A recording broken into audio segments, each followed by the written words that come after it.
Welcome in, everyone, to a Football Friday here at SBR Picks and SBRForum.com.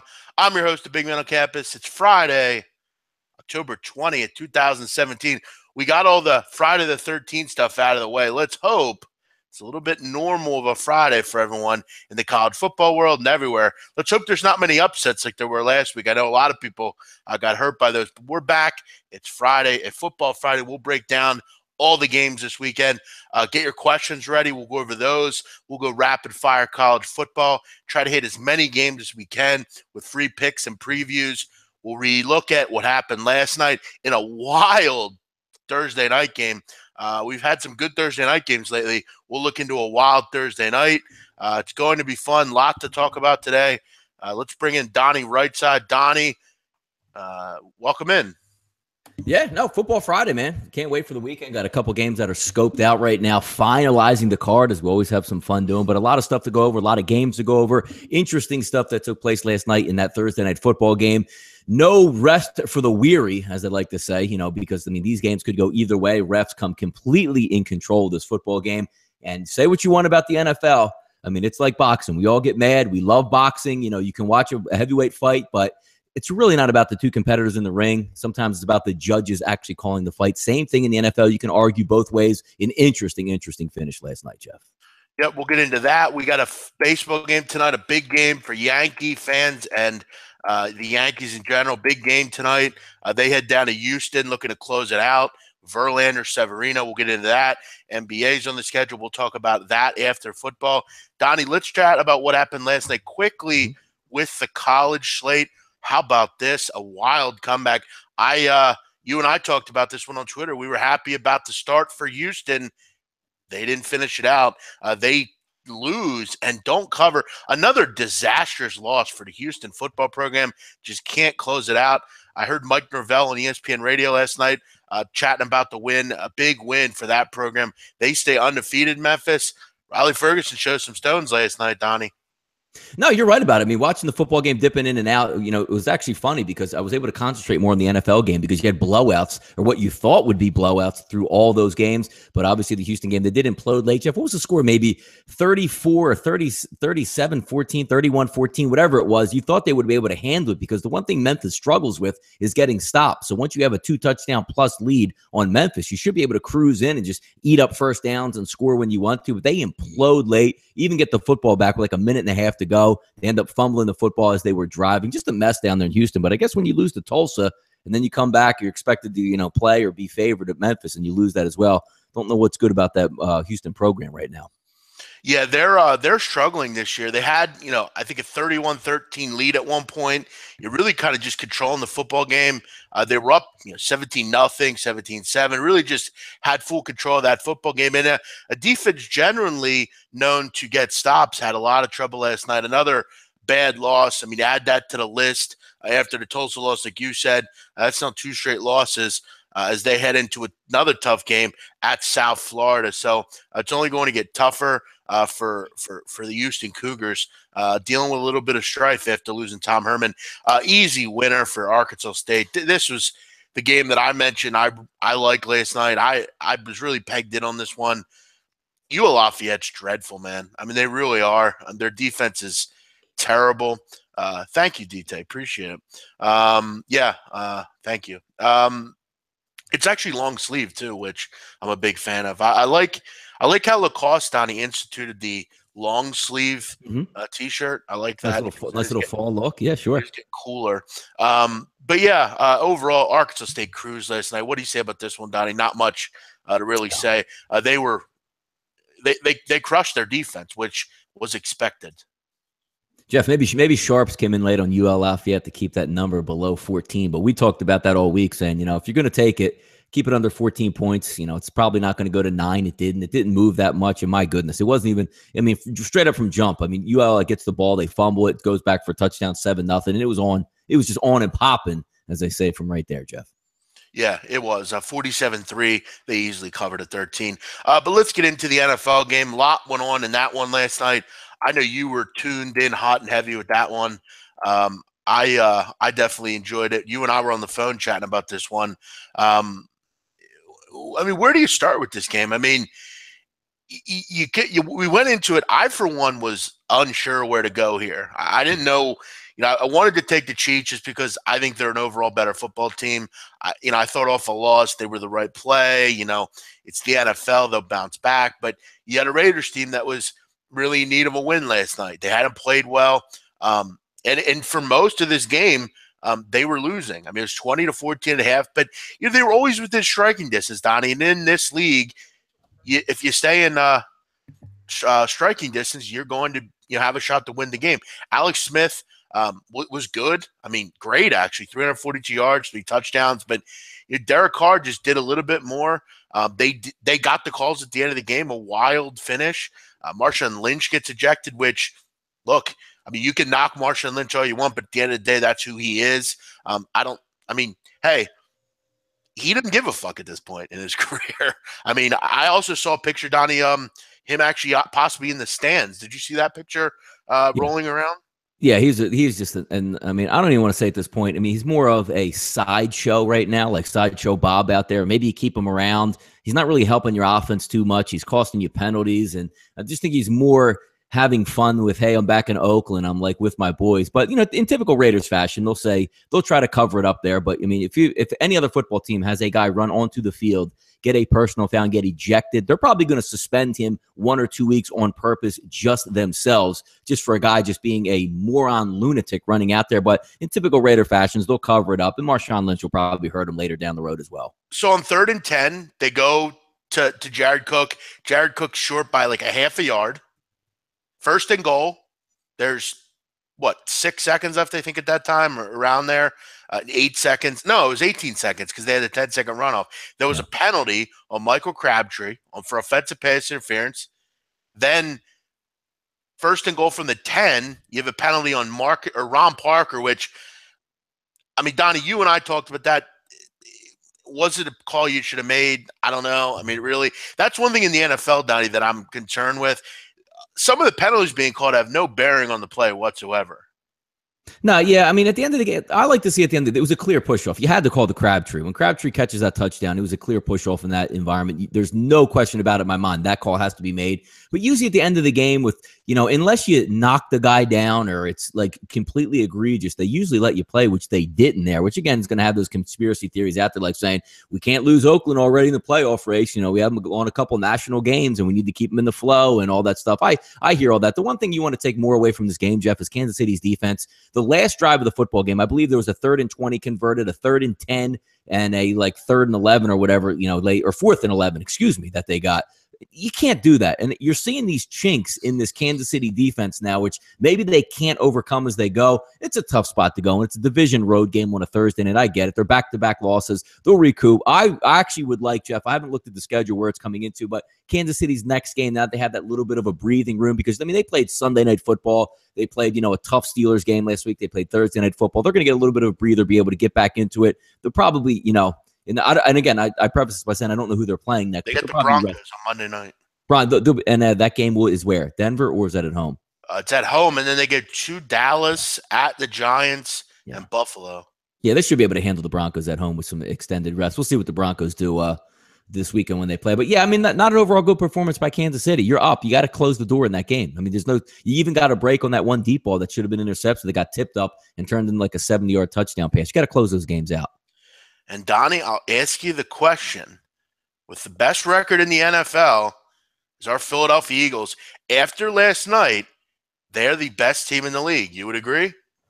Right, yes. Well, I mean, how could you disagree right now? How could you disagree right now? We've look, we waited for New England to get out of our way, waited for KC to get out of our way. Time is now, Donnie. We might just have our best team in the league, baby. Big Monday night game coming up at the Link in South Philadelphia.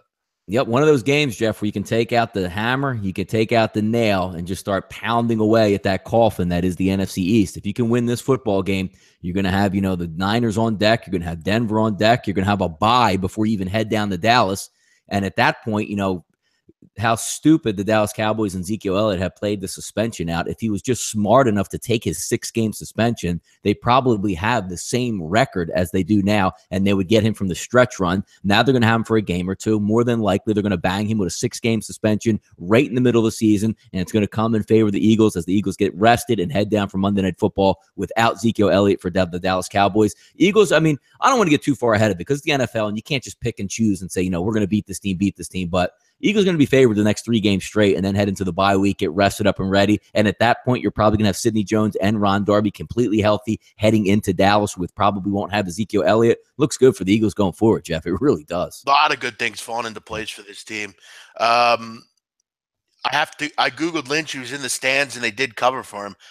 I mean, who cares that he was in the stands? I mean, that's a rule that I think they should. I mean, in soccer, if you get if you get kicked out, you can sit up in the box. What does it matter? He's not playing. But the whole point of that is like what kind of clown organization are we playing here with the Raiders, though? I mean, honest to God, like the guy leaves the stadium and comes back in and sits with the fans. Like, why don't you just you got thrown out and embarrassed yourself enough? Why don't you just stay back in the trainer's room or in the players' lounge, watch the game, root them on, and congratulate them when they come in? Now Jack Del Rio's answering questions about saying, "Hey, what about Marshawn Lynch? What about him? Yeah, I don't know. Hey, by the way, he was like sitting in the 700 level up there, with the fans hanging out. It's like saying like." Dude, what are you doing? I don't have a problem with what he did. I liked it. Don't hate there's no need for that. I mean, he came out and defended his quarterback, Donnie. I mean, actually, the word on the street is he actually defended Peters because he was from Oakland and was trying to get in the way. That's the whole word on the street out there. Like he wasn't even for his team. Also, according to the New York Daily News, he also rode a BART train after being ejected. BART is their Bay Area Rapid Transit, Jeff. Yeah, and supposedly he was basically vilified and heckled on the train, which interesting. That group, they really hate the fans, huh? Donald Penn getting into it with fans, Marshawn Lynch getting into it. A lot going on. That's correct, Roger Thomas. Marshawn being Marshawn. Good point. But hey, and one would argue, Jeff, him being thrown out last night actually helped the offense because he hasn't been that very good of a running back so far, and you get more of the speed guys in the game. So he might even help them. You never know, Jeff. He might have actually had a ulterior motive, saying, "You know what? I lost a step. Let me like the manager getting thrown out of a football game. Who knows? You know what I mean?" I got to tell you, Donnie, I don't think there's many people in the NFL that could take on Marshawn Lynch. I think he's an animal. Personally, no, he is an animal. I mean, back in 2011, he was a really good football player. But now, is he hurting or is he hurt? What is he doing out in Oakland right now at this point? Yeah, well, he carries in the football game before he got chucked. He's not even a major part of the offense. Which again, I love the whole story in the offseason. Marshawn Lynch coming back. He's that crazy, a little bit wild type of guy. But at some point, if you're Jack Del Rio, I mean, who's running the team at this point? I mean, you're lucky you even escaped. You lose that game. Is it? Let's take a look at a different perspective, Jeff. They lose that football game last night. What's the approach on Marshawn Lynch today? Maybe cut him. Sure. Yeah, maybe cut him. Yeah, sure. Overall, though, a fun game, a high scoring game.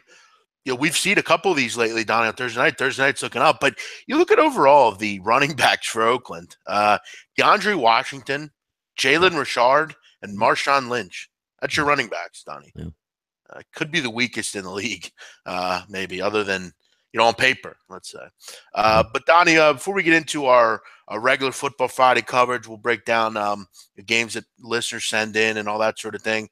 We'll go over the elephant in the room, Donnie. Lonzo Ball last night. I know this is a football show, but we'd be remiss if we didn't discuss it. Lonzo with a passive game, I thought.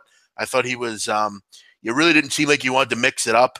It's not the easiest thing to do coming in your first game out of the chute. You get Patrick Beverley, who to me is one of the biggest clowns in the NBA with the way he acts. We get you're a good defender, but you need to act the way you do. I remember last year there was I don't know if you remember this, Donnie, but there was the thing that defines Patrick Beverley's last year. It was on Bad Beats, actually. I don't know if you've ever seen when he was there were literally seconds left, and he's up face guarding people, and he's just like a douche. Like he's that little gnat out there. You're right. He's an irritating fuck. He's Matthew Barnaby, if any NHL fans out there, the guy who's just designed to get under your skin. Yes. Yeah, he's just literally that guy that just. He's an irritating guy, but I'll tell you what, he's a great defender, and that's what he does. He's an elite defender in this league, and For me, look, I'm not ready to say, look, Lonzo Ball had a tough game. He didn't play well, but it's one game. They didn't play well as a team either. They were blown out. I took the Lakers last night. Thought it was a good spot for them. I thought they were better, but Kentavious Caldwell-Pope, none in their hurt. They had some issues shooting the basketball as well. But overall, tonight, we're going to see something from Lonzo, Donnie. I get a feeling. You get the Suns, a little bit better opponent. Did you watch the game? Did you see Lonzo's appearances? No, I did not. I woke up and I saw the interview where his dad, LaVar, was talking with Stephen A. Smith after the game, but all of it was bad. Jeff, it's an 82-game schedule. He didn't play very well on opening night. So what are the hot takes today? Bust. I knew they shouldn't have drafted him. Yeah, I mean, it's just pathetic. I mean, it's media bullshit. I mean, let's crucify the kid after one game because he didn't play well against possibly the best defender in the league. It's same old stuff. Lonzo will be fine. His dad is who he is. I mean, his dad's not going to, what did they think? Yeah. What did you think he would do? What do you think he'd come in and he's going to shine shit and act like it's gold. That's what he's going to do. Lonzo didn't play well last night, and LaVar was right there, picking him up. That's what he does. He's a father. That's what he's going to do. He's going to defend his kid to the end. And I'll respect that. Is it a little over the top sometimes? Yes, he said some things that were over the top. But he's who he is, Donnie. I mean, I don't know. What do they want him to say?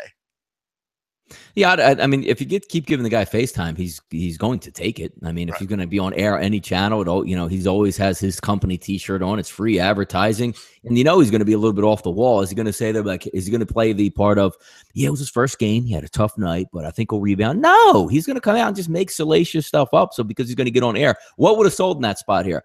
I don't know if Lonzo, we have a lot of work to do, or I thought he played great last night. Like, that's going to get more play, honestly. So smart move by his dad. Yeah, I mean, he was anybody that watched the game that knows basketball he was passive. He didn't really interact. I thought he was bullied a little bit early. He basically was Donnie. What he was basically was, I don't know if you remember when you were younger, but when there was that kid that acted like he was really good at basketball, and he did great, and he beat up on lesser opponents, or he didn't play the big kids. Then he goes down and he plays some of the really good basketball players, and he gets schooled a little bit. He's gonna have to learn. He's a rookie. That's what he's going to do. It's just like any other rookie. We didn't get on this person or this. Markelle Fultz didn't play well. We didn't get on him. You know what I mean? He's going to have to grow some lumps. He was taken to school last night by a really good defender. But again, he was a really good defender. No, I would agree. But I didn't watch more than maybe a jump shot last night of NBA action. I saw who Oklahoma City played last night. Won pretty easy. Yeah, but all the favorites covered. I mean, whether it was the Thunder, double-digit favorites too. Yeah, they all the favorites covered. So the public continues to do pretty well early on in the NBA. I know the public was on the Clippers last night. That came in, but a bigger card. Only 3 games last night in the NBA. The Knicks are really poor. The Bulls are another clown show organization and team. And the Suns. I mean, we didn't talk about that, Donnie. The Suns lose by 48 in their first game out of the shoot, which surprises me because, look, I don't want to give. There clearly are bad teams in the NBA, but on paper, the Suns. I mean, you have Devin Booker, you have Eric Bledsoe, you have some playmakers there. It's interesting that they were blown out that much. I actually had to look at the box score and think, like, did they all play in that game? And then they all played, and I was just like, wow, that's bad. But we'll move on, Donnie. One other thing last night, Dodgers close it out. They're going to the World Series. Nice to see for Clayton Kershaw, a guy that, he's been around a long time, Donnie. Pitched well, best in the league for many years. He's going to the World Series for the first time. How about that?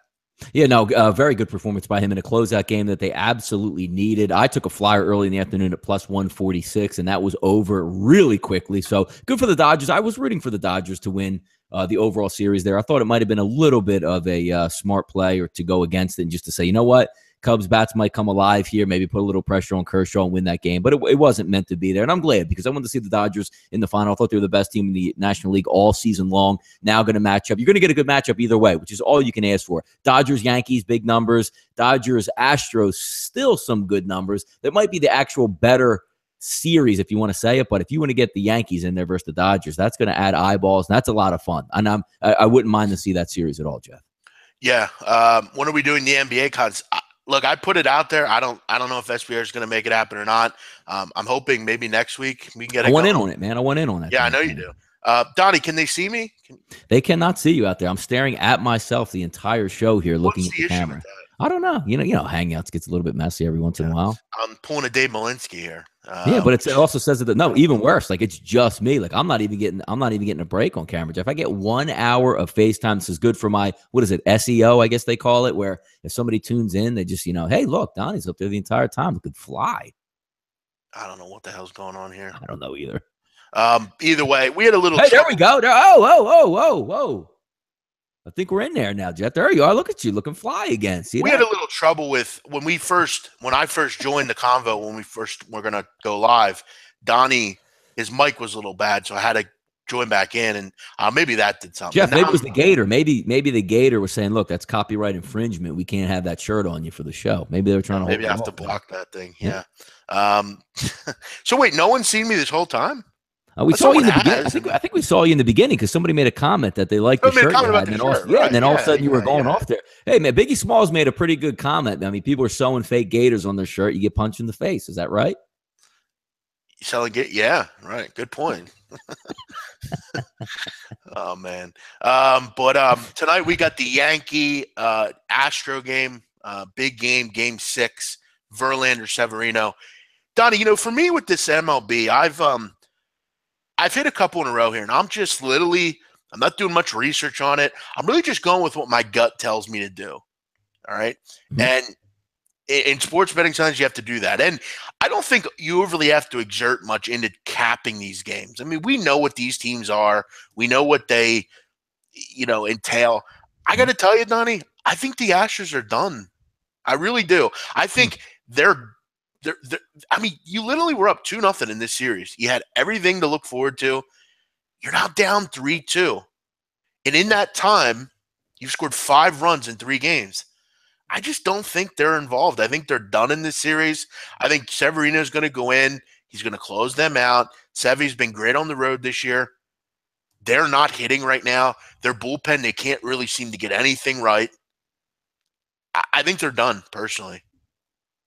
Yeah, you know what, Jeff? It's interesting that you say that because, if you just factor in odds, it's hard to win 4 games in a row. Do you know what I mean? Like something bound to go wrong. Somebody's going to, have an error at a key moment in time. But you're right. If the momentum is completely switched, and I think it really helped, Jeff, that the Yankees had that 2-3-2 combo, in the series. Open up 2 in Houston, then you get the 3 back home in New York, and then you get 2 on the road. Because if you can turn that tide and put the pressure back on the home team where, if the home team has to go home and win 1 of 2, hey, that's fantastic. But now the home team has to go home and win both of those games. So you're right. They did turn the tide a little bit there. Yeah, I think it's it's nice having Severino going here today. And I know Verlander's been, really good. I mean, he has been. I mean, his last start, complete game, which is kind of concerning, but he was great in that game, 13 strikeouts. He's been great. But Donnie, I look at this matchup and I say to myself, who do I trust more? I undoubtedly trust Severino more, which is interesting because he's a young kid. He doesn't have a ton of experience, but he's just been a bulldog for the Yankees this year. I trust that bullpen. I know that if they get into trouble, they're going to have that to fall back on. I don't really trust anything that the Houston Astros throw out there in that bullpen. I mean, it's hard to at this point, Donnie, with the level of ineptitude that they've had in this series and overall. This is the problem with these last 2 teams or these last Cubs and Astros. The growing problem with them is they don't have a bullpen and the teams they're facing do. And they have the 2 elite bullpens left. I mean, Donnie, last 7 games against the Yankees. Take a guess at what the opponents are hitting. 7 games against the Yankees? I mean, can't be too high. Maybe 200, 210? 146. Gee, is that right? 146. That's amazing. Wow. In the playoffs, that is lockdown pitching. That's lockdown bullpen too, man. My goodness. Wow. I mean, their starters have been absolutely fantastic. I mean, you look at whether it's Tanaka, whether it's, even Sonny Gray. He didn't pitch great, but he gave you enough. CC's been good. I mean, this whole rotation's been just really good. And I think they're done. I think that the wind's out of their sails now. You look at that lineup, and it's interesting, Donnie. Ryan, my boy Ryan, him and I were talking about this Houston team, and he said to me, he goes, I never really realized how many older players Houston has in their lineup. And I thought, you know what? You're right. I mean, McCann and Beltran and Josh Reddick's really struggled in this series, and the young guns haven't really gotten it going much. Whether it's they occasionally they will, Altuve or Springer. Altuve's carried them, but overall they've just got it in spurts, and when they're getting it, it's at the wrong times. They haven't really been consistent with that, but I got to go with the Yankees tonight. I think they close it out here. I think this series is over, but I haven't had really a good read on this Yankee team as a fan, so maybe you want to go the other way here. But for me, I would look Yankees at the plus money price, Donnie. Yeah, hey, I can't fault you for that. I mean, I like plus money in the playoffs, and anytime anybody's going to take that, especially with two good teams here, you could see it. I mean, aren't you waiting, Jeff, for that Verlander game where it's like, the hashtag fade Verlander? He gets crushed. Yes, because he's been so good at this point where, maybe back in the day when he's winning Cy Youngs and he's dominant, but we've seen a couple years go by where it's like one of those, like, if you got a 7 innings, 2 earned run game, like, damn, Verlander actually did that, because you're waiting for the 5 innings, 5 earned runs. And if it comes tonight, boy, if you're a Yankees fan, that's what you want, because you're on to the World Series, man. Yeah. It's hard to fade Severino on the road. Like I said, I think they're done. I'll go Yankees here. What do we have on a price, Donnie, there? I don't have it in front. I got minus 133 at Chris, minus 130 CG Technology. You're looking at about plus 120, plus 125, somewhere in that range. Yeah, I got bookmaker. I'll go plus 120 here. A little plus money back. Donnie, let's get into the college football. It is a football Friday, and we've not really talked much football, but we'll get into it. Let's go over the games tonight, and then we'll open it up to questions. So don't send them in now, because we don't want them to escape our – I guess I could always write them down, but wait a little bit, and we'll get to some questions. By the way, guys, if you're interested, feel free. Check out my bet buffet I did with Drew Martin over at SBR. We did what did we do? We did 4 different games. It was a good week. South Florida's in there. La Tech Southern Miss is in there. Tulane's in there. Army's in there. A lot of teams are in there. Check that out. But Donnie, let's chat about them. West Kentucky heading on the road to take on the Old Dominion Monarchs. Western Kentucky -7, laying kind of everywhere. 7.5 here on the road. 2 teams, Donnie, that have really struggled. You have a total of 48. 2 teams that have really struggled to really get cohesion this year. I got to tell you, Donnie, I have no interest in Old Dominion. This team, I wasn't too high on coming into the year. I thought they overachieved last year. I thought they were a team that I just really didn't see much out of. I didn't like Blake LaRussa. You look at this year, Donnie, 1-5 against the spread. And as a dog, they have been brutal. 2-13 in their last 15 against the spread as a dog. They have possibly one of the worst overall quarterbacks in the country. Blake LaRussa has struggled. They're one of the worst completion percentages. Their offense has just been really stagnant. West Kentucky has started to kind of turn it around here, Donnie. They've won 3 in a row. Again, all 3 of those were against very poor competition, but it was nice to see them get going. 506 passing yards in that last game against Charlotte. Just took it to the 49ers. A tough one to predict here. I would lean West Kentucky. I just think they're the better football team, but they have been a struggle this year also. For me, I'd stay away if I had to play it on 2 poor ATS teams. I can't back Old Dominion here.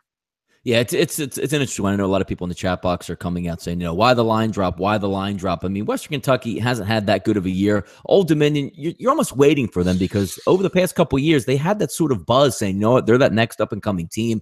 One of the teams in the smaller, Power 5 conferences that actually has a legitimate home field advantage that sells out every single game and is loud. You wouldn't know that it's Old Dominion football. You might think it was like Virginia Tech football. Obviously not the same size with 75 or 80,000, but like a 40,000 1,000-seat stadium that's sold out continuously, and they're expanding it. And again, coming off some pretty good years there, but Bobby Wilder and the crew certainly haven't gotten it together. I don't trust the line move down to 7 because I don't trust Old Dominion. The only thing I think it's going to give a little bit of pause, Jeff, is I think really the way to attack Old Dominion is to get them on the ground with some really good running backs and a good running game. When Western Kentucky, that's not really their MO, but I don't understand the line movement as a whole. 21% of the tickets coming in on Old Dominion here. That line opens up at Pinnacle at 9.5, Chris 10. Now we're down to about a touchdown across the board, over under 48.5. These 4 games again tonight, Jeff, I don't have that great a feel on it. Same one with this one, but if you're asking me just to be the contrarian and say, hey, man, Old Dominion, they can, come up big at home.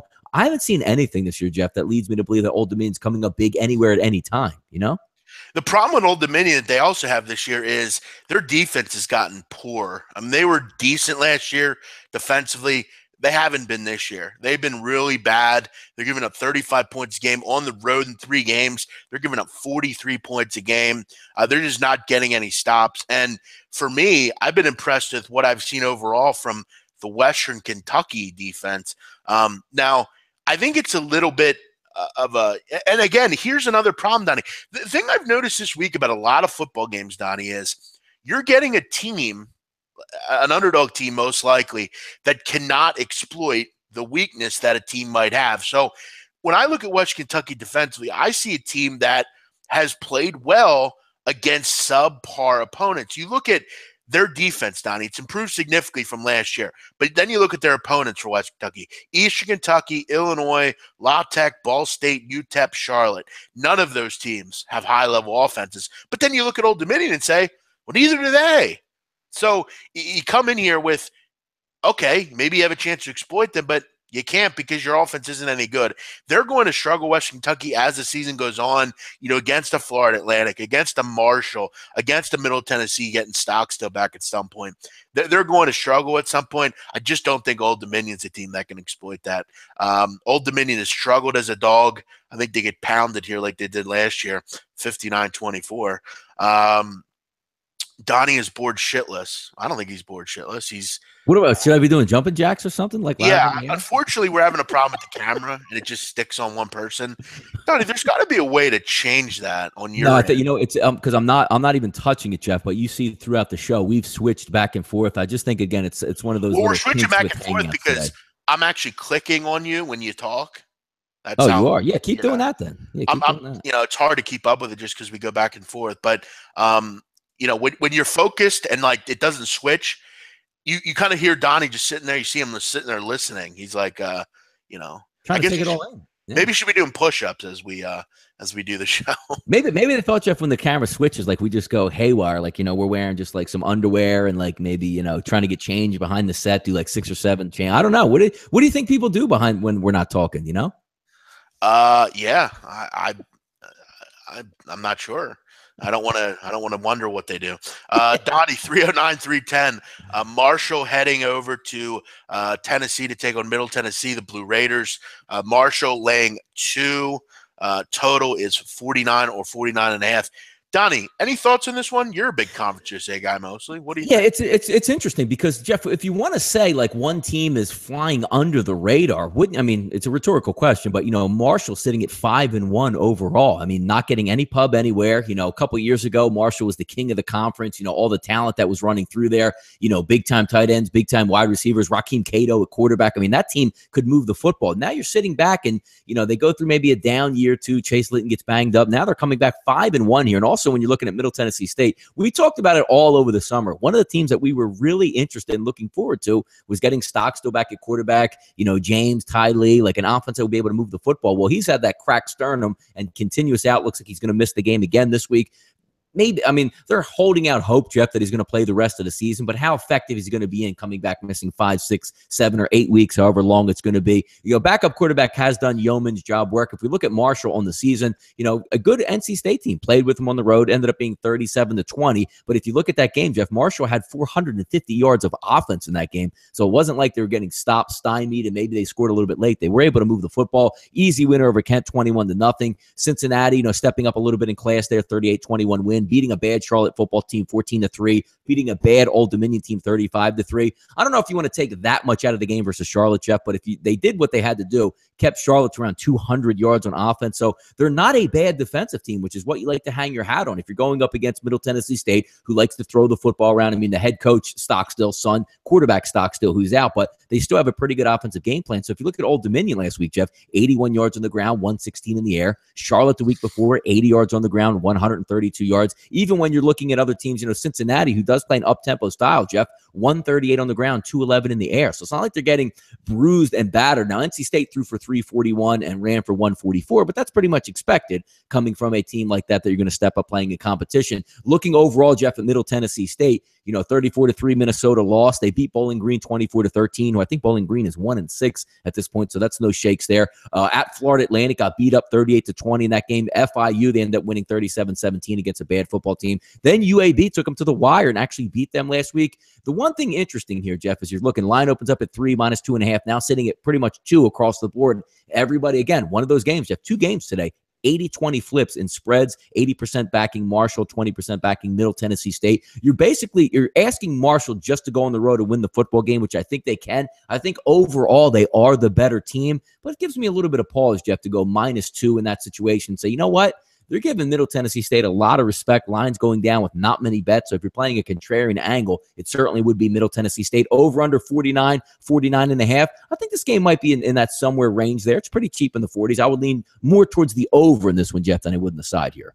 I think the concerning thing that I see with Middle Tennessee is quarterback play hasn't been terrible from Urzua, but they're still finding ways to lose, which is interesting. I mean, Urzua last week, wasn't great completion percentage-wise, but a lot of yards. I mean, he's putting up a lot of yards, but they're losing these games. He's turning the ball over a little too much. Their defense has been, kind of cut and paste. That hasn't been great. And Marshall's a team that their defense has improved significantly from last year. They've really kind of brought in guys to kind of fill the holes that they had. I like what Doc Holliday kind of did after that tough 3-9 season. Marshall's a team that I mentioned over the roundtable I liked. I think this is a team that you got to kind of pay some attention to. They have a good quarterback in Litton. I like this Marshall team. We got Richie James coming back in this game, Jeff, just to get the additive there. So, they do have, Ty Lee, Richie James, 2 good combinations. Would have been great to see with Stockstill. But, yeah, I think they're actually a little bit better football team than they were earlier on because they're getting some guys back from injury, albeit the quarterback's not there yet. But, it's a cheap line. It really is. Yeah, Richie James played last week, I believe. He had a couple catches, but overall it's an interesting game. Another interesting line. We'll see what happens. Air Force and Nevada. Air Force -7 total, 66. Nevada's played well lately, Donnie. They took Colorado State to the cleaners last week. Almost got a win there, 44-42. They ended up losing that one, but Ganji's played well. This offense has almost hit a switch at one point. They looked lost at the early points in the season. I heard people saying, even myself, this was one of the worst teams in the country. They'd been playing bad. Air Force, though, on the road, I got to tell you, with the way Nevada's playing lately, Donnie, I'm not looking to jump off them or on them, really. I'm not looking to bet them either. But Air Force, I've mentioned, I like them at home in an adverse situation where they can really take advantage of home field advantage. But I don't think they have that here. I don't really know how with that defense that Air Force has. Not really sure you can lay points with them. I don't know that I understand this line. I would lean Nevada in this game. Yeah, if we're looking at ways to attack a defense, you want to do what the other team doesn't do that great. We all know Air Force is going to run the triple option, be able to run the football. They actually pass it a little bit more than like an Army would or, somewhere on that lines of like a Navy. But 326 yards per game Nevada gives up through the air. Air Force isn't going to stretch it. Wortman doesn't throw the football that well, so you're going to actually try to grind it out on the ground. They're not awful, Nevada, Jeff. 169 a game on the ground, 4 yards per carry. But if you look even at Air Force there, you figure if you're looking at the triple option all day in practice. You know how to stop a running game. 6.2 yards per carry is what they give up. Now, I get it. Same thing, Jeff. Look at Nevada, 128 on the ground, 4 yards per carry. So that's not exactly what they want to do overall. So it's almost like a mix match where we say styles make fights. This is like the two opposite magnets trying to match up against each other to see what's going to work. I don't like the game per se overall, Jeff, but you're right. From what I've seen from Air Force watching a couple of their football games, I don't really, maybe Air Force, if they're playing in a pick'em role or getting 3.5 or whatever it is, I like that a lot better. Now you're asking them to go on the road and win by more than a touchdown. I don't like the game overall, but if I had to bet this play, Jeff, I would lean with you as well and take the 7 here. Yeah, I agree. I think it's, like I said, Air Force in certain situations, but this one is not one that I would consider a good situation for them. Nevada's playing well, have a little bit of an upstart to their season. Donnie, I mean, it's crazy how they kind of just flipped the switch. They look lost at really any sort of, offense. They couldn't play defense. They're still 1-6, and it's like we kind of give them credit because they are close in games. They're not losing games, but the truth of the matter is they're still 1-6. They have to face that at some point. But it's a tough ask to lay 7 with Air Force on the road. The final nightcap here: Colorado State at New Mexico. Colorado State -7.5 or 8. Total 59.5, 59 or 60. That's pretty widely available. If you like the over, 59 is available at Bookmaker. If you like the under, you can get 60 at Bet Online. So make sure you're all right, Laura. Chill out with the emojis. Chill out with that. You've done it about 8 different times. It's kind of becoming irritating. Take it easy with that. I mean, she does the same thing. I don't even know if she's a real woman, but she badmouths me, Donnie, on the chat box comments. So she's probably just doing show too, Jeff. She gets in you. I've seen her on a couple different shows. No way. On soccer, really? I don't know about soccer, but I've seen her basically discussing that I shouldn't be on the channel. I'm mean. That kind of stuff. But chill out with the emojis. Add something to the conversation. Donnie, what are your thoughts on this game? Colorado State coming off a game which they early on dominated. They were up 14-0 in that Nevada game. I think a lot of people were thinking they should cover that 24 with ease. They're just going up and down the field. And then it got interesting. New Mexico off of a poor game as well. They're absolutely shut out in that game. They played 2 teams that are kind of off poor performances. But you have a kind of a number here that I don't hate for Colorado State. I still think they're a high-level offense. It's just, can they get stops in the ground? That's kind of the big question. But then again, New Mexico, I mean, you faced a good rush offense or defense. You got shut down. You didn't score a point against Fresno State. I got to look more into Colorado State's rushing defense. But if I can get a good, and I'm going to look at that while you talk, I kind of like the over in this game, Donnie. Yeah, you're right. You would lean. I know a little bit banged up at running back, New Mexico State. I forget, is McCorley maybe? One of those guys is a little bit banged up here. But if you take a look at New Mexico overall, you're right, Jeff. I mean, I like to look at games where if you're in this division, I don't really care how you did against a triple option team or against one of the lower level teams. Colorado State's a decent football team in that conference, so you sort of elevate the competition. Versus Boise State, 28-14. I believe that game, Jeff, even they were down 28-7 late and covered the point spread with a late touchdown. Tulsa, who to me is not a very good football team, 16-13. Air Force in that triple option. Yeah, you beat them up. You had them at home.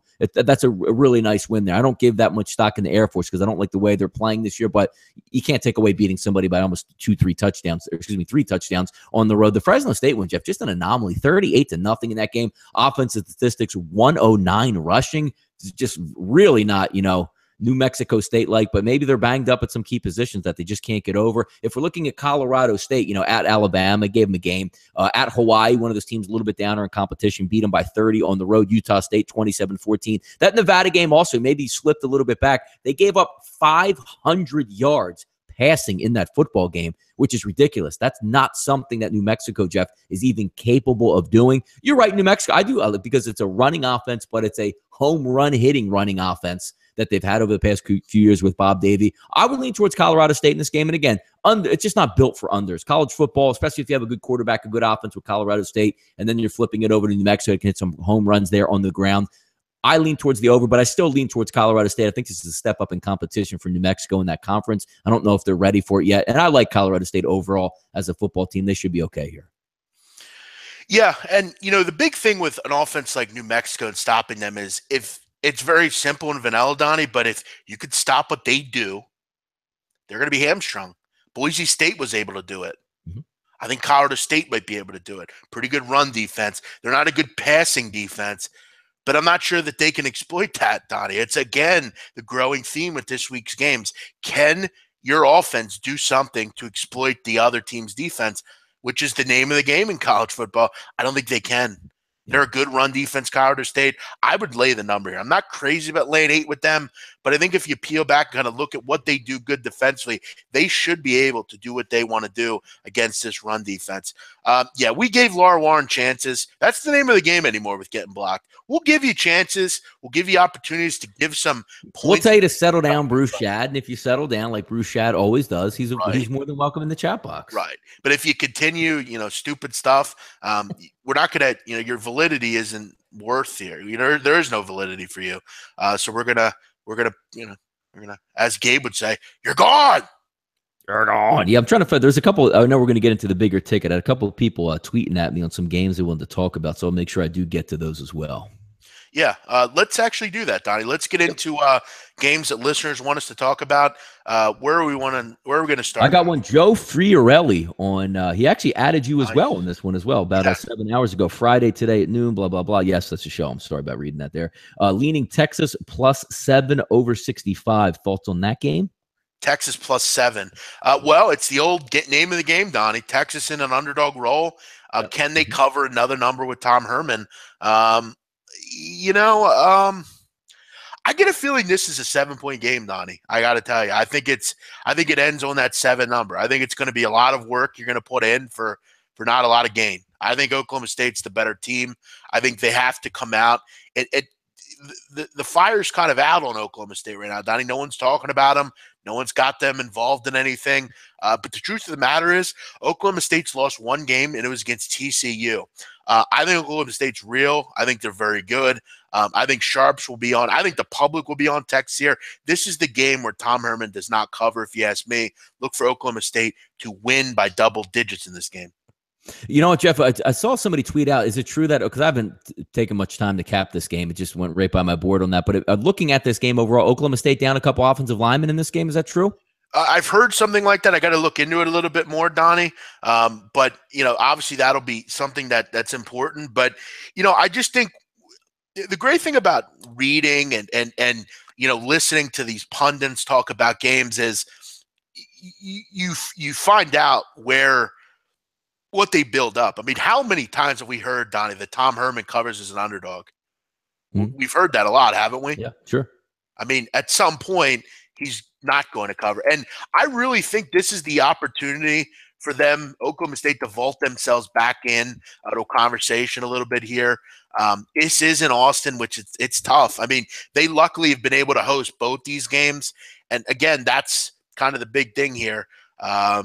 I don't know. I think they win by double digits personally. I just think that offense is too much. They're going to be really tested through the air with a real pass offense here. I wonder how they react. Because, Donnie, let's ask yourself, okay, have they faced a really high-level passing offense like this yet? I mean, you want to say USC, but right. No, Oklahoma State moves at a different pace, yeah. Right, but if this is a hard offense to get prepared for.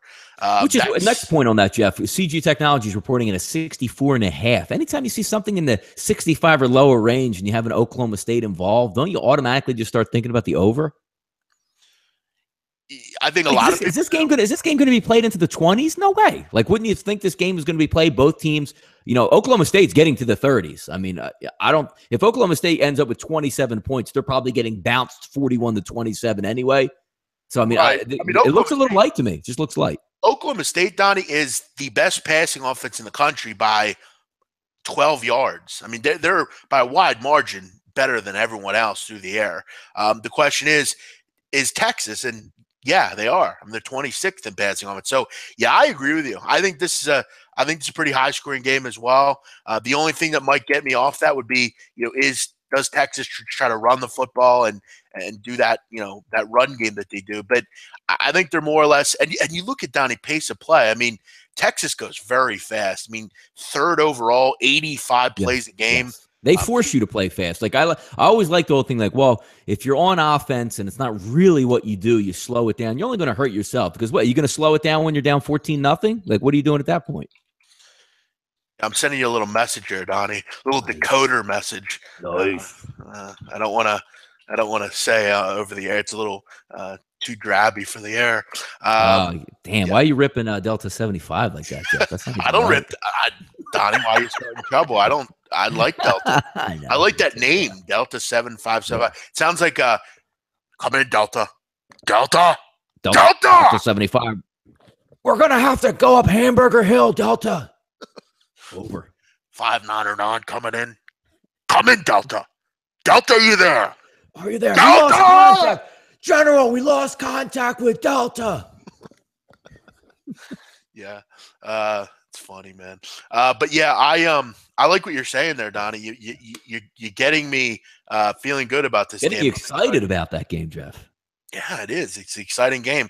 Can Tom Herman, the greatest coach in the history of college football, cover yet another underdog prize at home here? I just have a feeling this is like 38-28 or something. We should bring out Ian in to give us a background on Tom Herman and where he's coaching. Oh, no, please don't. BMOC and Donnie, why is Baylor taking money against West Virginia? Take a look. Well, because that's what sharps. That's what they do. They bet on teams that no one wants to and hope for that to change. Hope for the best. Yeah, basically they just hope for the best. But as far as why they're taking money, maybe Donnie can enlighten us on that. Do you have any? I mean, good luck on that one. This game didn't even cross my radar either. I mean, you're looking at what, opening line at 9, sitting at 9. I mean, I don't know about taking so much money. They opened up at 10 and 9.5. The line's sitting at 9, and even Sportsbook still has a 9.5. West Virginia, of course, is going to get the majority of there because nobody trusts Baylor. But Baylor's played okay at home. How motivated is West Virginia going to be going down there? They're clearly the better football team, a high over-under as well, so you think there's going to be points scored. I honestly don't have an opinion either way on this football game, Jeff. Yeah, Baylor's really in a tough spot, not only with how they played, but they have major injuries, Donnie. I mean, in their secondary, on their defensive line, and you saw it last week. I mean, they got ravaged last week against Oklahoma State. You have another very high-level passing offense coming in here. And I got to tell you, Donnie, that was a big win last week for the West Virginia Mountaineers against Texas Tech. I mean, they were down big in that game, came back, and were able to get the job done. And you look at right now, West Virginia losses to Va Tech in the first game of the year and at TCU by 7. Other than that, they've taken care of their opponents. I think they take care of another bad opponent here. Baylor's just struggling. I mean, they have a lot of injuries. They're overall a poor football team that hasn't had much to look forward to. I think they keep it rolling here, West Virginia. Donnie and Big Man, which high schools are ranked number 1 in Pennsylvania? I'm not sure. I could take a look. I'm not sure. Maybe Bishop McDevitt. They're usually ranked number 1. Let me take a look here. I was a big high school. I'm more of a basketball guy, but if you must know, I can get you that opinion. Not sure why he would want to know that, Donnie. I guess interesting. But Donnie, go back to why don't you go back to some listener games? Do you have any more? Let me see what we got here. I think there's another one listed up there, 70. The thing about that we have to understand is we need state rankings, Donnie, and there's so many district rankings in Pennsylvania. We need to get to the state rankings. So let me do that. The number 1 team in Pennsylvania, Donnie, is Pine Richland, out of the Pittsburgh area. They're 8-0 right now.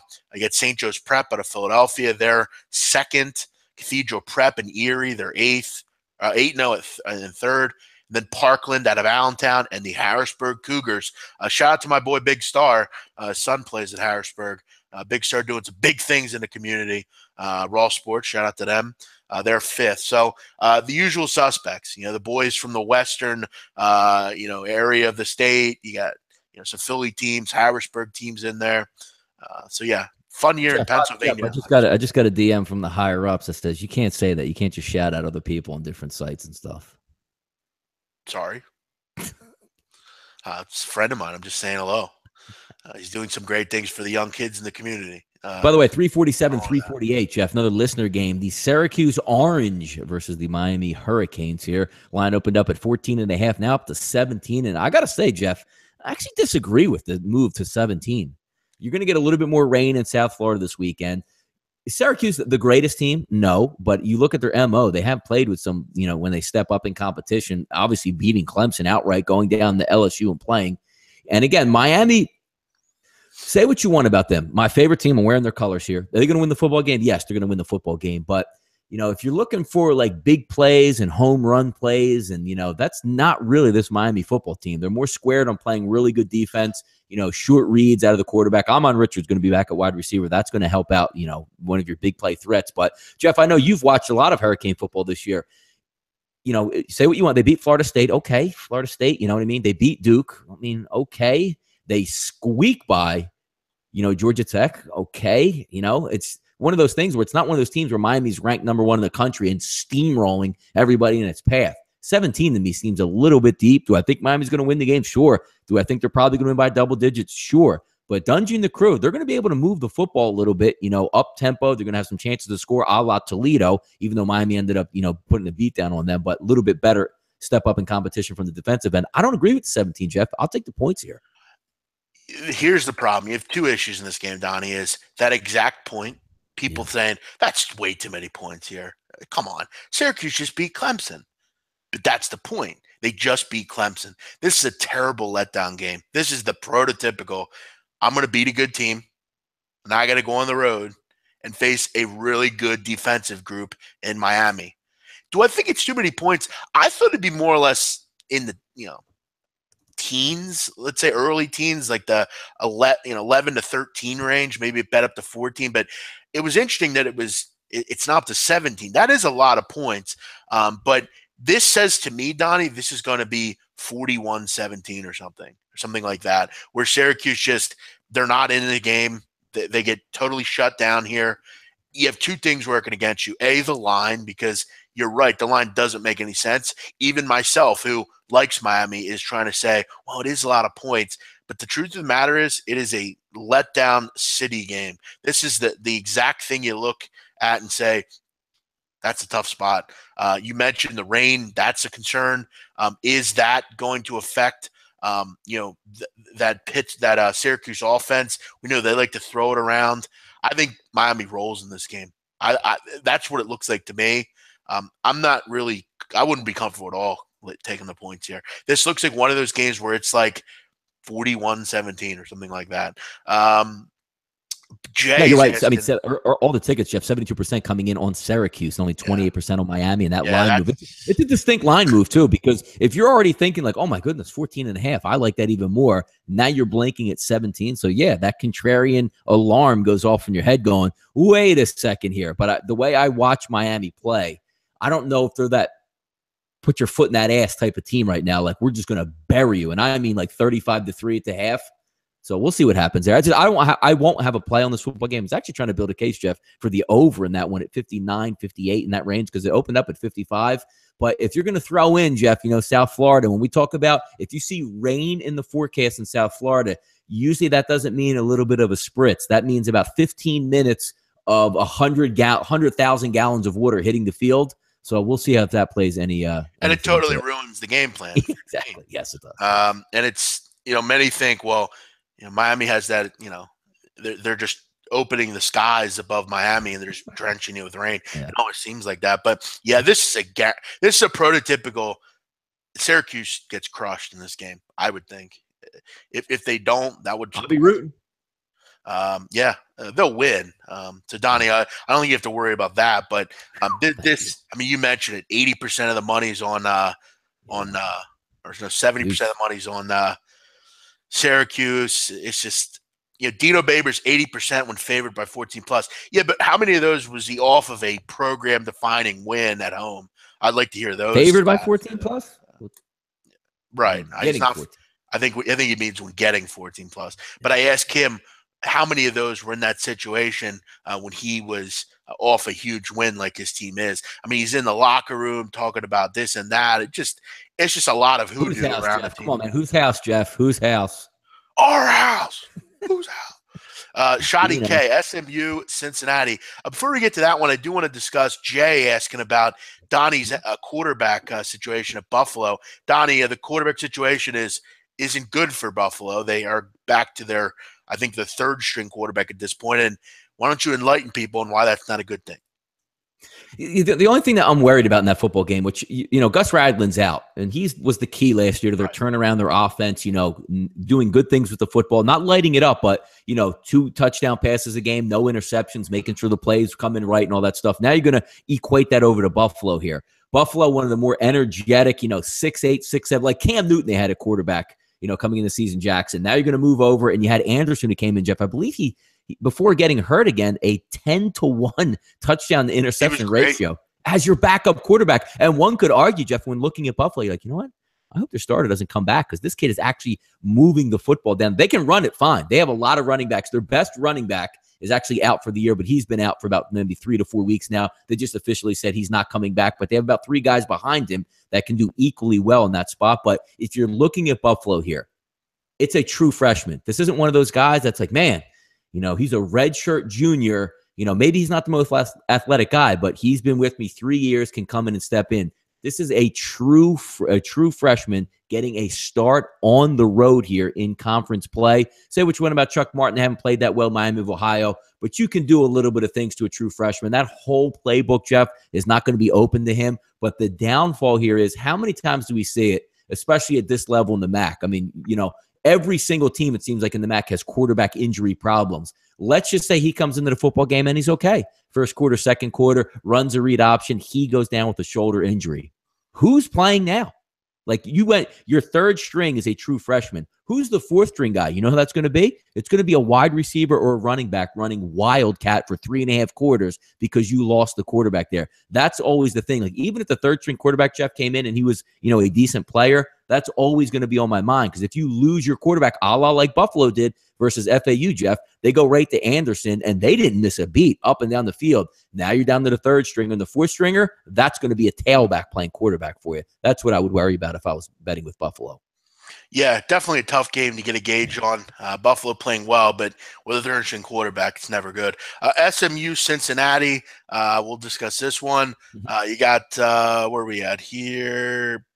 321, Jeff. Yeah, when you're setting the games, try to throw in the rotation number. 321. Give me a line, Donnie. 321, 76% of the money coming in on SMU. Jeff, line opened up at 8.5 or 7, depending where you're shopping. Sitting at about 7.5 across the board. Over under, Jeff, 65 to 66, depending on where you're getting it at here. Yeah, I watched Cincinnati play last week. I had a premium play. It was my one loss last week on the over in that Cincinnati-South Florida game. And South Florida did whatever they wanted. But this Cincinnati team is really lost. I mean, they've quit, I feel like. They're kind of just ready for next year.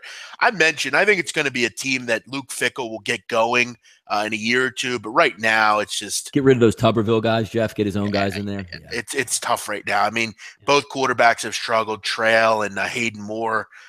They've never really gotten good quarterback play. It's really just been from like Zach Collaros. That was like, or Gunnar Keel early in his career. That was even last year. You're right. Good call on that, Jeff. They wrote like Tommy Tuberville literally was like fist fighting with like his quarterbacks over the past 2 years. You didn't know either one of those guys that are still, the two are still there now, even with Gunnar Keel. You never knew who was starting that week or who he hated that week. It was amazing. Yeah, they really just haven't had a lot of good quarterback play lately. I mean, that's been their problem. They literally never have a run game. They haven't had much at the receiver position. Secondary's had a problem as well. SMU's playing good football. I mean, they're a team that you almost are interested in betting on at this point. I would lay the number if I had to at 7.5. I just think they're a better football team than Cincinnati. Cincinnati to me is kind of quit in a way. The total, I like it, but I just don't ever feel like Cincinnati will score. I mean, it's always like, can I get them to score into the 20s? They should have an easier time here, Donnie. South Florida is a really good run defense. SMU. Yeah, look at the teams they played. Yep, look, that's the one thing, Jeff. You bring up a good point on that one because Cincinnati theoretically should be able to move the football. The kid's got a live arm at quarterback. They got some decent wide receivers and decent running backs. If you're taking a look previous games, I mean, South Florida, UCF, Marshall, Jeff, not that bad of a defense either. And then you're getting in that slug out play with Navy. So those last two teams, you might be getting a little bit of a breather for Cincinnati saying, whew, like we don't have to go against, a front seven that's literally just getting after you every play. Yeah, I think we could see some points in this game. Cincinnati could look a lot better on offense just because they're facing a defense that's not going to give as much pushback as they did last week. We'll go through one or two more here. And remember, I'll be on with Gabe tonight. We'll break down plenty of college football. And we have the show with Peter tomorrow. North Texas, Florida Atlantic, Donnie. I do want to recommend and let everyone know, you've mentioned you like the dog or the favorite in this game. Are you still on that level? Yeah, I'm still working on a couple things. That's one of the games. I have about 6 games circled. That's one of them I'm trying to dig in on, and I'm really leaning. You know what's interesting about Florida Atlantic here, Jeff? The whole island of misfit toys is going to play it again. The best wide receiver that FAU has is coming back off of a 6 or 7 game suspension for a felony assault in the offseason. Yeah, they just voted him back in, but he's actually been practicing all along. That'll give him a little bit of bust. But if you haven't watched Florida Atlantic play, we've talked about North Texas. That's a really good football team. Great quarterback, really good running back, one of the best, maybe the best wide receiver in Conference USA that plays on the team with Guyton. But getting back to this game flow here, Florida Atlantic, a little bit different team at home. I like the insertion of Driscoll at quarterback because he runs the read option. Singletary is an unheralded running back that you don't hear much of. If you watch this football game, you see how good he is. But again, Jeff, you're going to have some rain in the forecast in this one as well. So a lot of, positives and negatives. I'm trying to build a case for one of these teams in this game, Jeff. Haven't found it yet. I'm just waiting on a couple final things to come in. But things are pointing for me. FAU might be a decent play here. I haven't made up my mind yet, though.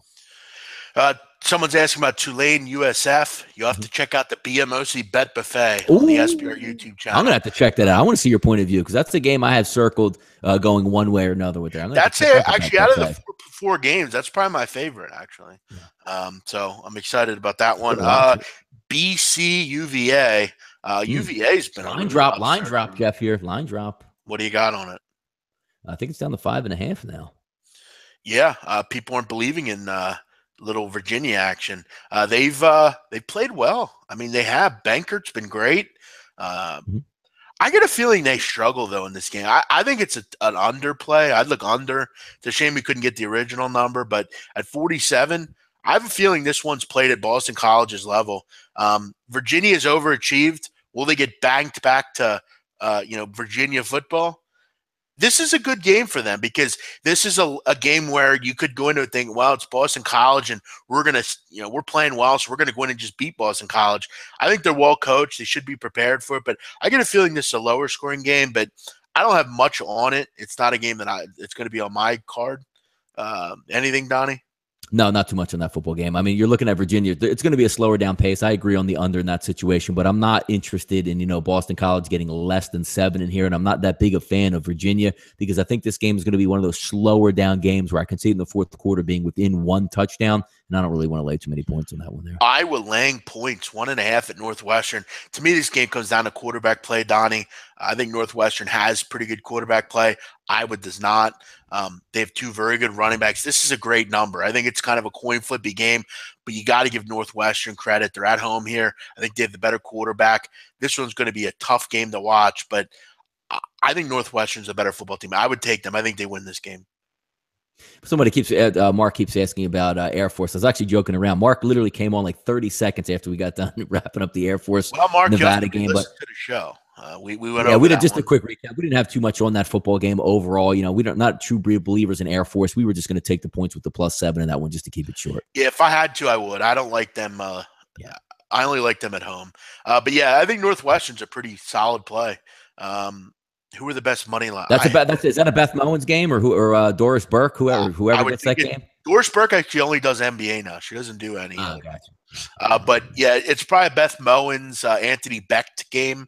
We're live here from Northwestern. We're going to bring you Iowa football versus the Wildcats here. A nice day on the banks of the Michigan, whatever the hell was it? What lake? Lake Michigan. I'm sorry, Michigan Lake.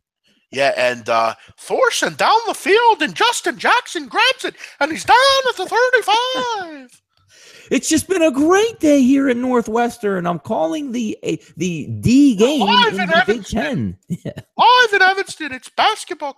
By the way, I'm big on that group this year, Northwestern. You know, Donnie, interesting story. Can I tell you a quick story? Go ahead. Yes, you can. Went to the doctor. Make it quick. Make it really quick, though, Jeff. Damn it. I went to the doctor the other day, as you know. And I'm sitting in the doctor office. I'm waiting for the doctor to come in, and they give that little proverbial knock on the door always. Then they come in. And I've never had this doctor before. I had a new doctor this week, and they say to me it's Dr. Walker, and it's a guy. And he knocks on the door, and he walks in. Donnie, when I say to you, like, this guy was a handsome guy, I mean, he was really put together, early 30s, just kind of the picture of health, really. Like, what I told the receptionist, I said, listen, lady, I said, I want that doctor every week because whenever I go to see him, he motivates me to be a better looking individual. And so he walks in and we start chatting, and my blood pressure, Donnie, was slightly high. So no surprise, but I said to him, hey, you know, I've been betting all day. I have soccer games. I'm losing at this point. I was waiting for Manchester United goal, and we started talking, and he's like, well, how'd you get into sports? And just told him, he's like, I went to Northwestern. And he started talking about Chris Collins, and we just started getting into, like, you know, the Northwestern stuff. And it was a great chat. I mean, we had a good chat on Northwestern, but he was mentioning to me, he really liked their basketball team this year. And I thought, you know what, I do too. I really like this group coming back. I think 80% of their minutes are coming back. But yeah, he was a great doctor. I look forward to having him again. He was great. I hope I get Dr. Walker again. But Donnie, when you know, I'm willing to admit, I mean, this was a handsome individual, man. Good looking guy, well put together, had a nice suit on, and you can laugh. I don't care. I don't care what people think. He was a good looking guy. I'm not afraid to say that. He made me motivated to look better. Nice. Yeah, Northwestern, I like him here. And for Dr. Walker, I'm on him this week. Give me Northwestern plus the points. I think they went out right. Take the even money line plus 100. Donnie, any other games you want to discuss that you're just hoping to get on? Chomping at the bit. Yeah, you know what? Overall, the card. The one thing I'm not going to bet this game, and I actually want to talk about this game because maybe an underlying play, Jeff. I'd be remiss if we didn't talk about USC and Notre Dame coming into this game because we talked earlier in the week. You talk with your friends, you talk with your buddies. Me and Jeff do the same exact thing. As soon as lines come out, Sunday night, Monday morning, we're talking and say, yo, how about this line right here? I think they're going to, put a beat down on this one team. Like, as soon as the Notre Dame game came out, Jeff, I'm looking and going, Notre Dame's going to win that game. Look how good they are. Look, and the line is 4, 3.5. I like it. Now it's sitting, 3.5 minus 105, minus 115, depending where you can find it. I think Notre Dame wins this football game. But then again, I look at that line and Pinnacle now has it at 3 and everybody's betting Notre Dame. What am I missing something here? Is the quarterback too banged up? Wimbush coming back, after a couple extended rest. But I'm not a firm believer in USC here, Jeff. Yeah, I'm not a firm believer in USC either. And I'm not a firm believer, though, in is Brandon Wimbush healthy? It's a tough game. I actually agree with you, though. I'd look more towards Notre Dame here just because I think Sam Darnold's overrated. I mean, I think he's showing that this year. Going into Notre Dame's tough. They're going to get calls. The line's basically saying it's a pick 'em. You're going to give them a couple points for home field advantage. Yeah, I mean, I got to see Brandon Wimbush's health here, but if he's in there, I would back Notre Dame as well. I haven't looked into it a ton, but I think they get a program-defining win here, and I think they're a team that, as an independent, you have to look at a little bit. Yeah. Brian Kelly's got them to play football. Yes. Which is something that I don't think he could do. USC offensive line is horrendous. Yeah, they are. We'll have to take a look at Notre Dame's pass rush. That'll be it, guys. We'll get to more games tonight on the Gabe show. I'll be on there around 11 Eastern. Donnie, any plays you want to give out here that before we go for the weekend? No, you know what? I haven't looked at anything today. I probably won't have a wager in today, but I'm going to look at a couple things for the closing line to give out, but nothing yet set in stone over the weekend. I've already moved on one NFL game, which as people say, Jeff, I'm just going to put that in my back pocket because it's a winner already. So we'll leave it there. But no, closing line, I should have a lot more. And again, I'll be live with Gabe giving out tons of plays on Sunday as well. But college football card looks really good right now. I only moved on one game so far, but there's a couple more I'm looking at there. But still got to build those cases, Jeff, over here with the files. Yeah, one more thing before we go. I want to shout out one of the people at SBR that I want to give some respect to. He does videos here every week, and I got to tell you, he's a guy that I enjoy. I like his videos. He's an old school guy at SBR, Joe Gavazzi. I like his videos. Thought he did some really good work this week on his videos. Donnie, he put out something about Khalil Tate from Arizona. I found to be just amazing. I didn't know this, and I'm always good for numbers. Khalil Tate, Donnie, do you know what he's averaging per rush? Yeah, he runs for a couple hundred yards. Like he's running for like a combined like 500 yards in like 2 games, I think. He's averaging like 19 yards a carry. Yeah, no, that's amazing. And you're going against a Cal football team this week, Jeff, that lost their leading tackler and middle linebacker. So yeah, interesting. Yeah, he's really fast, man. Blur. But Joe Gavazzi doing good work. He does a couple videos. Now when they edit that video, they put that row in there, right? No, he's done that for years. That's him. Yeah, he's done that for many years. He does different voices. He's done every time there's a mascot of like a cat or like some kind of animal, he does a voice.